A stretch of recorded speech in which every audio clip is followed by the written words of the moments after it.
Honest question पूछूं कि क्या क्लास 10th एक्चुअली में इतनी डिफिकल्ट है या फिर हमने बना दी है? क्योंकि हर साल एक ही प्रॉब्लम होती है, बच्चों को लगता है कि क्लास 10th बोर्ड्स बहुत ज़्यादा डिफिकल्ट है, इसमें पेपर बहुत डिफिकल्ट आता है, स्टूडेंट पैनिक करने लग जाते हैं और बहुत ज़्यादा स्कैर्ड हो जाते हैं। पर मैं अब तुम्हें इसकी सच्चाई बताऊंगी। तुमने भी अपने सीनियर से सुना होगा कि क्लास 10 बहुत डिफिकल्ट होती है, क्लास 10 मैथ्स बहुत डिफिकल्ट सब्जेक्ट है, सिर्फ जो टॉपर्स है वो ही स्कोर कर पाते हैं, बाकी लोगों का तो कुछ नहीं होता है। आपको हर दिन 10 आवर प्लस स्टडी चाहिए होती है, रोज 10 घंटे से ज्यादा पढ़ना पड़ता है, तभी जाके आप मैथ्स पास कर सकते हो वगैरह वगैरह। पर रियलिटी ये नहीं है। रियलिटी क्या है? रियलिटी ये है, अब हम मिथ और रियलिटी देखते हैं, ठीक है। लोगों को लगता है कि जो सिलेबस है वो बहुत ज्यादा बड़ा है, ठीक है। तो जो सिलेबस है वो बड़ा नहीं है, वो एक स्ट्रक्चर्ड वे में है और रिपीटेड है। का क्या मतलब है? जैसे हमने देखा कि हमने अभी रियल नंबर पढ़े, हमने क्लास 9 में भी रियल नंबर पढ़े थे, उससे पहले हमने बचपन में भी रियल नंबर्स या फिर नंबर सिस्टम पढ़ा है ना। हर बार हमने जो पढ़ा है वो कुछ ना कुछ हद तक कम था, ठीक है। हमने जब क्लास 1 से स्टार्ट करा तो वहां पे हमने 1 2 3 लिखना स्टार्ट करा, ठीक है। फिर उसके बाद हमने होल नंबर समझे, फिर नेचुरल नंबर समझे। क्लास 9th में हमने रियल नंबर को कुछ अलग तरीके से देखा और क्लास 10th में हमने उसको कुछ अलग तरीके से देखा। तो सिलेबस बड़ा नहीं है, एक स्ट्रक्चर्ड वे में है कि आपको अलग अलग लेवल पे अलग अलग चीजें सिखाई जा रही, ठीक है। दूसरा मिथ ये है कि लोगों को लगता है कि 10 आवर रोज पढ़ना पड़ेगा मैथ्स को, तब जाके आप मैथ्स में टॉप कर पाएंगे या फिर अच्छे मार्क्स ला पाएंगे। पर रियलिटी ये नहीं है। अगर आप 10 घंटे पढ़ रहे हो जिसमें आपके पास फोकस नहीं है, ठीक है, आप 10 घंटे पढ़ोगे तो आप एग्जॉस्ट हो जाओगे, आपको सब्जेक्ट से नफरत होने लगेगी। इसके जगह आप 2 से 3 घंटे फोकस स्टडी करोगे तो आपको चीजें भी समझ आएगी और वो इनफ भी रहेगा। आपको मैथ सब्जेक्ट को रटना नहीं है, को समझना है। और अगर आप चीजों को समझ गए तो उसमें बहुत ज्यादा आपको टाइम देने की जरूरत नहीं है। आप 2 3 घंटे भी फोकस्ड होके समझेंगे, पढ़ेंगे, उसके एप्लीकेशन लगाएंगे तो आपके लिए चीजें इजी हो जाएगी। अगला मिथ ये है कि बच्चों को लगता है कि बोर्ड्स कैरी होती है, मतलब आपके बोर्ड्स में मार्क्स नहीं आते हैं, टीचर बहुत हार्ड चेकिंग करते हैं, बल्कि ये बहुत बड़ा मिथ है। मैं आपको बता दूं कि क्लास 10th की जो बोर्ड्स के पेपर चेक होते हैं वो बहुत इजी चेक होते हैं, मतलब आपके जो स्कूल एग्जाम्स में पेपर चेक होते हैं ना, उससे भी इजी तरीके से बोर्ड्स के एग्जाम के पेपर चेक होते हैं, ठीक है। तो आप अगर अभी डर रहे हो क्लास 10th मैथमेटिक्स से तो आपको डरने की जरूरत बिल्कुल नहीं है। अब हमें ये देखना है कि क्या स्टूडेंट्स किस बात पे स्ट्रगल करते हैं, ठीक है। मैथ्स,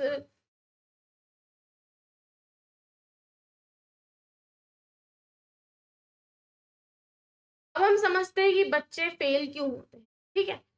मैथ्स एक समझने का सब्जेक्ट है जैसे कि मैंने बोला, और बच्चे क्या करते हैं उसको रट लेते हैं, ठीक है। ये इसका फॉर्मूला है, कहीं पे भी आएगा हम इसको लगा देंगे और लिख के आ जाएंगे, और जरा सा भी क्वेश्चन ऊपर नीचे आता है तो उनसे क्वेश्चन करते ही नहीं बनता, ठीक है। तो आपको मेमोराइज नहीं करना है, आपको रटना नहीं है, उस चीज को समझना है। जब तक आप मैथ्स को समझोगे नहीं, आप उसको सही से यूज नहीं कर पाओगे, है ना। बच्चे जो है एनसीईआरटी स्किप कर देते हैं या फिर एनसीईआरटी एग्जाम्पल स्किप कर देते हैं। आपको ये समझना है कि आप बेसिक मैथ ले रहे हैं, स्टैंडर्ड मैथ ले रहे हैं, दोनों ही केस में एनसीईआरटी आपकी बेस बुक है, ठीक है। एनसीईआरटी का ही मतलब आपका जो भी कंटेंट है वो एनसीईआरटी से ही आएगा।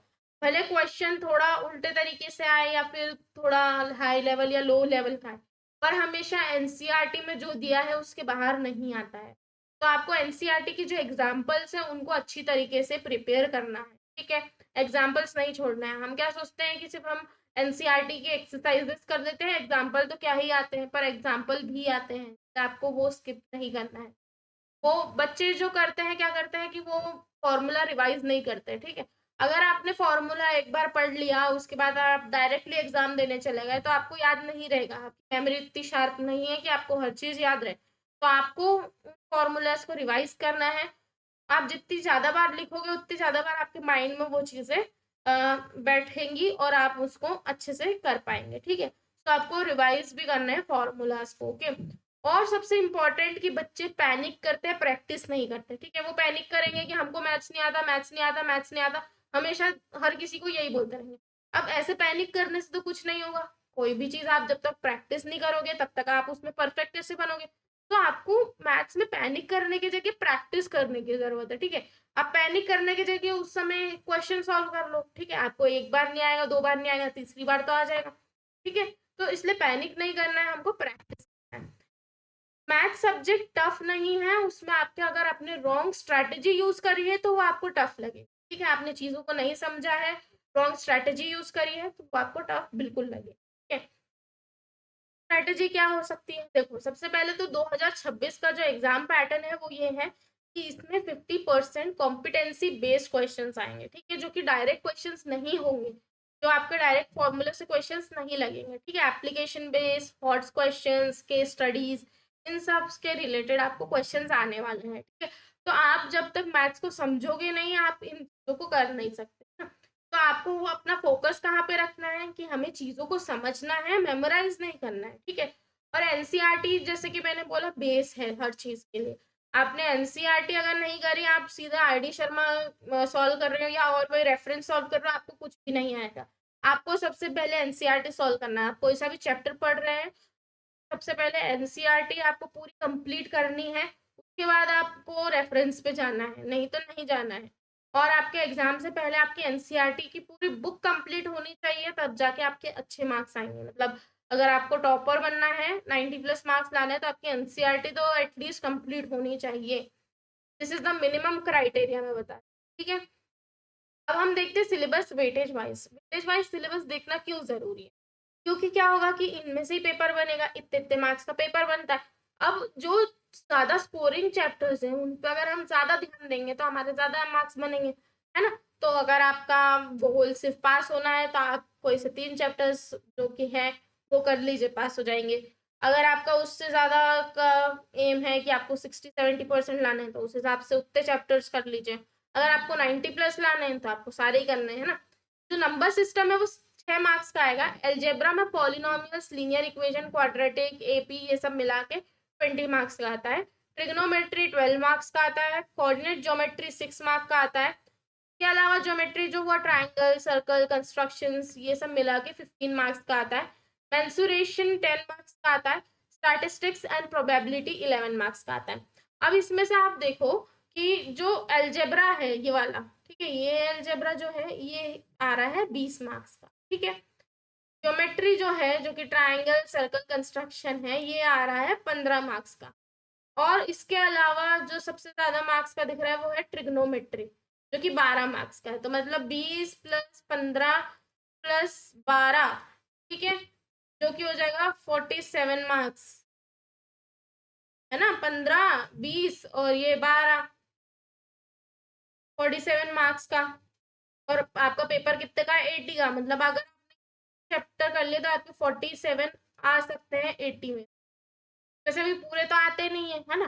पर अगर हमने ये 3 चैप्टर पे सबसे ज्यादा, मतलब 3 पार्ट पे सबसे ज्यादा ध्यान दे दिया, तो हमारे आधा पेपर तो यही सॉल्व हो चुका है ना। हमारा आधा जो बैटल है वो तो यही सॉल्व हो चुका है, ठीक है। तो इन 3 चीजों पे आपको ज्यादा ध्यान देना है। उसके बाद जो जिसका थोड़ा कम वेटेज है, जैसे मेंसुरेशन का इससे कम वेटेज है, तो उसके बाद इसको देना है। स्टैटिस्टिक प्रोबेबिलिटी का 11 है तो इसको देना है। और फिर जब आपका टाइम बचेगा तो आपको कोऑर्डिनेट ज्योमेट्री में 6 मार्क्स का है, इस पे देना है। और नंबर सिस्टम 6 मार्क का है, इस पे देना है। कोऑर्डिनेट ज्योमेट्री तो बहुत इजी चैप्टर होता है, तो इस वजह से इसका वेटेज कम ही होता है, तो इस पे आपको बहुत ज्यादा मेहनत करने की भी जरूरत नहीं। अब ये तो हो गया कि आपने वेटेज देख लिया कि किस चैप्टर का कितना वेटेज है। पर एक्चुअली क्या होता है कि आपने वेटेज तो देख लिया, पर सारे जो चैप्टर्स रहते हैं वो एक ही तरीके के नहीं रहते, ठीक है। कुछ इजी रहते हैं, कुछ डिफिकल्ट रहते हैं, कुछ मीडियम रहते हैं। और उसमें भी कौन से स्कोरिंग रहते हैं, कौन से स्कोरिंग नहीं रहते हैं, है ना। उसके हिसाब से अगर देखा जाए तो इजी एंड स्कोरिंग कौन से चैप्टर्स है, स्टैटिस्टिक, प्रोबेबिलिटी, लीनियर इक्वेशन, ठीक है। इन चैप्टर्स को आप इजीली पढ़ सकते हैं। मतलब आप इनको अगर इन चैप्टर्स को पढ़ेंगे तो आपको ये इजी पड़ेगा as compare to other chapters. और ये स्कोरिंग भी है कि हमने देखा स्टैटिस्टिक और प्रोबेबिलिटी के टोटल 15 मार्क्स के क्वेश्चन आते हैं। सॉरी 11 मार्क्स था, हाँ 11 मार्क्स के इसमें से क्वेश्चन आएंगे। लीनियर इक्वेशन भी एक इजी और स्कोरिंग चैप्टर है। मॉडरेट कौन से चैप्टर्स हैं, मॉडरेट चैप्टर्स हैं एपी, कोऑर्डिनेट ज्योमेट्री, मेंसुरेशंस, ठीक है। तो ये वाले ऐसे चैप्टर है जो कि हाँ मतलब आप को थोड़ा प्रैक्टिस लगेगी पर आप कर सकते हो। चैलेंजिंग चैप्टर कौन कौन से है? Trigonometry, triangles, quadratic equation. ठीक है, अब क्या है कि अगर आपने ये वाले चैप्टर्स तो कर लिए, ठीक है, आपने इसके हिसाब से इसके स्ट्रैटेजी देख ली कि आपको कौन सा चैप्टर कितने मार्क्स का है, तो उसके हिसाब से आपने स्ट्रैटेजी बना ली। ये वाला भी देख लिया, ठीक है, आपने इजी इजी कर लिया, मॉडरेट कर लिया, चैलेंजिंग आपको नहीं आए। पर अगर आपको टॉपर जैसा करना है, मतलब आपको 90+ स्कोर करना है, तो आप तो कुछ भी नहीं छोड़ सकते, आपको सारे चैप्टर्स ही आने चाहिए और बहुत अच्छे से आने चाहिए। इस टाइप ऑफ टॉपिक्स, मतलब ये वाले टॉपिक्स में से अगर आपने ये वाले टॉपिक्स डिसाइड करेंगे कि आपको 80 मार्क्स आएंगे या फिर 95 मार्क्स। अगर आपने ये चैप्टर्स अच्छे से करे हैं तो इसका वेटेज ज्यादा भी है।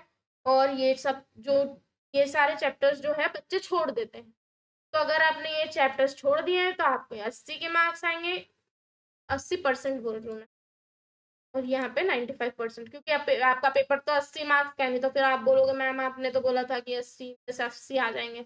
ऐसा नहीं बोल रही हूँ मैं, ठीक है। तो वो कौन कौन से चैप्टर्स हैं? एक है trigonometric identities, height and distance, quadratic word problems, ठीक है, क्वाड्रेटिक इक्वेशन में वर्ड प्रॉब्लम्स, और सिमिलर ट्राइंगल प्रूफ्स, ठीक है, सिमिलर ट्राइंगल्स के जो रहते हैं वो सब, ठीक है। तो ये सारे टॉपिक्स भी आपको अच्छे से अगर आपने करे हैं तो आपके 95% मार्क्स आएंगे, ठीक है। अब आपकी 3 स्टेप की स्ट्रेटेजी क्या होनी चाहिए? सबसे पहले तो आप कोई सा भी चैप्टर उठाएं, ठीक है, आपने फर्स्ट चैप्टर से चालू करा, सबसे पहले आपको कॉन्सेप्ट क्लियर होने चाहिए, ठीक है, आपको उसको रटना नहीं है, उसमें से आपने सिर्फ फॉर्मूले रट लिए, ऐसा करने से ऐसा कुछ भी नहीं चलेगा। आपको कॉन्सेप्ट को अंडरस्टैंड करना है, समझना है उस कॉन्सेप्ट को अच्छी तरीके से। फिर उसके बाद आपको एनसीईआरटी को कंप्लीटली सॉल्व करना है, जिसमें आपको एग्जाम्पल्स भी सॉल्व करना है और आपको एक्सरसाइज भी सॉल्व करना है। सिर्फ एक्सरसाइज नहीं करना, एग्जाम्पल्स भी करना इम्पोर्टेंट है, क्योंकि एनसीईआरटी आपकी बेस है। तो अगर करा है तो आपके एटलीस्ट क्राइटेरिया तो फुलफिल हो जाएगा, ठीक है। और उसके बाद आपको पीवाईक्यू को प्रैक्टिस करना है, सैंपल पेपर्स को सॉल्व करना है। आपने हर चैप्टर के हिसाब से पढ़ लिया, ठीक है, उनकी एनसीईआरटी सॉल्व कर ली। अब उसके बाद जब आपके एग्जाम्स आने वाले रहेंगे तब आपको पीवाईक्यू सॉल्व करना है। आपके बोर्ड्स के रिलेटेड पीवाईक्यूज आते हैं, प्रीवियस ईयर क्वेश्चन पेपर, ठीक है। तो वो जो क्वेश्चन पेपर है वो आपको देखना है, उनको समझना है, उनको सॉल्व करना है, और जितने भी सैंपल पेपर्स मिलेंगे वो भी सॉल्व करना है। इससे क्या होगा कि आपको समझ आएंगे कि किस तरीके के क्वेश्चन आते हैं, ठीक है, टाइप के क्वेश्चन आता है। फिर आपको ये समझ आएगा कि आप कितना सॉल्व कर पा रहे हैं, आप कितना स्कोर कर पा रहे हैं, ठीक है। उसको आपको इस तरीके से सॉल्व करना है कि आप अभी एग्जाम देने ही बैठ रहे हैं, तो आपको जितने ज्यादा आप पीवाईक्यू सॉल्व करेंगे उतना ज्यादा आपका हेल्प होगा, ठीक है। दूसरी बात ये याद रखिए कि कंसिस्टेंसी बीट्स इंटेलिजेंस, ठीक है। कोई इंसान अगर इंटेलिजेंट है तो वो उसकी क्वालिटी हुई, पर अगर आपने कंसिस्टेंटली किसी भी चीज को किया है तो आप उसको भी बीट कर सकते हैं। एक कोई इंसान इंटेलिजेंट है, वो प्रैक्टिस नहीं कर रहा है, और आपने कंसिस्टेंटली बहुत प्रैक्टिस करी है, तो आप उस इंसान को बीट कर सकते हैं। तो consistency is very important, focus study is very important. आपको 10+ आवर्स नहीं पढ़ने हैं, आपको कितना पढ़ना है? 2 से 3 आवर्स, बट क्या कैसे तरीके से? फोकस तरीके। क्या अगर आपने फोकस करके 2 से 3 पढ़ लिए हैं तो भी आपका कंडीशन ज्यादा अच्छी रहेगी, ठीक है। नेक्स्ट फाइनल ट्रूथ क्या है कि क्लास 10th मैथमेटिक्स डिफिकल्ट नहीं है, ये बहुत प्रिडिक्टेड सब्जेक्ट है। कि क्या होता है कि हिस्ट्री जैसा आपका बहुत बड़ा सब्जेक्ट है, तो उसमें से किस वॉर के बारे में आ जाएगा, किस चीज के बारे में आ जाएगा, ये आपको नहीं पता। मैथ सब्जेक्ट में आपको यूजुअली आपको सब इंपॉर्टेंट क्वेश्चंस पहले ही दे दिए जाते हैं कि ये चीज में से आएगा। और आज के समय में तो क्लास 9th और 10th का सिलेबस बहुत ज्यादा ही स्ट्रक्चर्ड कर दिया गया है, जिसमें उसने जो बुक का साइज है वो छोटा कर दिया गया है ना। पहले ज्यादा मोटी बुक आया करती थी, ज्यादा बड़ी आया करती थी, तो आपके पास सिलेबस तब भी कम है, ठीक है। तो आपको जो है प्रिडिक्टेड सब्जेक्ट है ये, ठीक है। तो आपको इसकी प्रैक्टिस और अंडरस्टैंडिंग से सब चीज आपकी क्लियर हो सकती है।